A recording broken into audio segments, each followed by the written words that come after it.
చేసిన under ground డ్రైనేజీతో ఆ జిల్లా రాజకీయాలు వేడెక్కాయి. పోటాపోటీగా కాంగ్రెస్ బీజేపీ నేతలు పాల ప్యాకెట్లతో రోడ్డెక్కారు. ఇరు పార్టీల నేతలు పరస్పర విమర్శలు, పాలాభిషేకాలతో జనంలో చర్చగా మారుతున్నారు.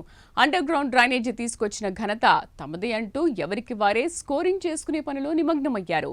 కేంద్ర ప్రభుత్వం నిధులతో అభివృద్ధి పనులు జరుగుతున్నాయని బీజేపీ నేతలు, రాష్ట్ర ప్రభుత్వ నిధులతో అభివృద్ధి పనులు చేస్తున్నామని కాంగ్రెస్ నేతల మధ్య డైలాగ్ వార్ పీక్స్ కు చేరింది. అసలు ఇంతకీ ఆ జిల్లాలో ప్రస్తుత రాజకీయ పరిణామాలు ఏంటి? ఆ క్రెడిట్ ఎవరిది? పాల ప్యాకెట్ల పంచాయతీకి కారణమేంటో ఇప్పుడు తెలుసుకుందాం.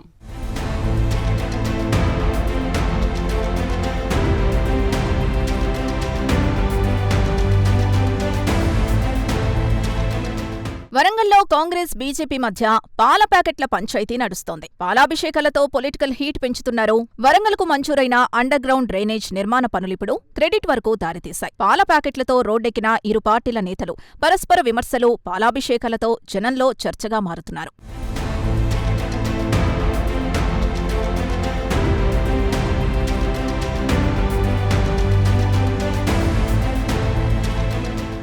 (407.7 చదరపు కిలోమీటర్ల వైశాల్యంలో 42 విలీన గ్రామాల్ని కలుపుకొని 66 డివిజన్లలో విస్తరించి ఉన్న గ్రేటర్ వరంగల్ మున్సిపల్ కార్పొరేషన్ రూపురేఖలు మారబోతున్నాయి. ప్రతిసారి ఎన్నికల సమయంలో రాజకీయ అస్త్రంగా మారిన అండర్ గ్రౌండ్ డ్రైనేజ్ నిర్మాణం కార్యరూపం దాల్చబోతోంది. ఎన్నికల ప్రచారంలో ప్రధాన రాజకీయ పార్టీల ప్రకటనలో పరస్పర విమర్శలకు దారితీసే అండర్ గ్రౌండ్ డ్రైనేజ్ నిర్మాణానికి ఎట్టకేలకు తొలి అడుగు పడింది.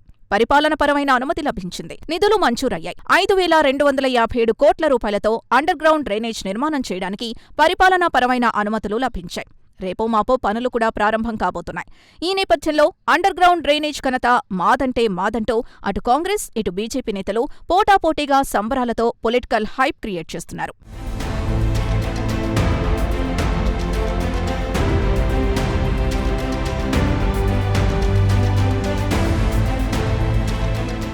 పాలాభిషేకాలతో జనంలో చర్చగా మారుతున్నారు. కాంగ్రెస్ పార్టీ శ్రేణులు రాష్ట్ర ముఖ్యమంత్రి రేవంత్ రెడ్డి చిత్రపటానికి పాలాభిషేకాలు చేస్తాయి. బీజేపీ శ్రేణులు దేశ ప్రధాని నరేంద్ర మోదీ చిత్రపటానికి పాలాభిషేకాలు చేసి ఆ ఘనత మాదే అంటున్నారు. అండర్ గ్రౌండ్ డ్రైనేజ్కి మంజూరైన నిధుల్లో 25% కేంద్రం వాటా ఉందని బీజేపీ సంబరాలు జరుపుకుంటున్నారు. ప్రధాని మోదీ చిత్రపటానికి పాలాభిషేకాలు చేస్తున్నారు. వరంగల్ అభివృద్ధికి కేంద్ర ప్రభుత్వం అనేక నిధులు ఇస్తున్నా రాష్ట్ర ప్రభుత్వం సద్వినియోగం చేసుకోవడం లేదని కాంగ్రెస్ నేతలపై బీజేపీ నేతలు ఫైర్ అవుతున్నారు.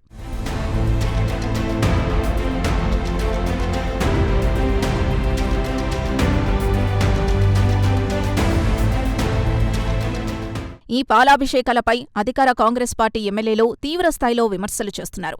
మాకు పుట్టిన బిడ్డని ఎత్తుకొని ఎవరికి వాళ్లు ముద్దాడుతున్నారని వరంగల్ పశ్చిమ ఎమ్మెల్యే నాయిని రాజేందర్ రెడ్డి విమర్శలు చేశారు. ఈ పాల ప్యాకెట్ల బ్యాచ్ని ప్రజలు నమ్మొద్దని, అండర్ గ్రౌండ్ డ్రైనేజ్ క్రెడిట్ పూర్తిగా కాంగ్రెస్ పార్టీకే సొంతమంటున్నారు.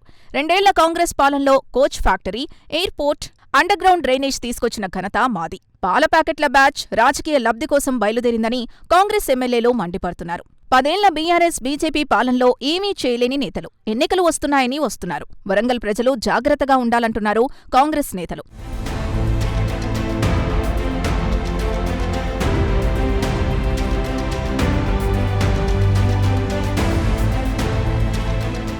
మొత్తానికి త్వరలో గ్రేటర్ వరంగల్ మున్సిపల్ కార్పొరేషన్ ఎన్నికలు జరగనున్నాయి.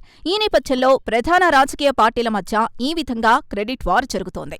ఆ క్రెడిట్ వార్ పాల ప్యాకెట్ల పంచాయతీకి దారితీసింది. పాల ప్యాకెట్లతో పొలిటికల్ హీట్ పెంచుతున్నారు. ఈ క్రెడిట్ వార్ ఎటు దారితీస్తుందో వేచి చూడాలి మరి.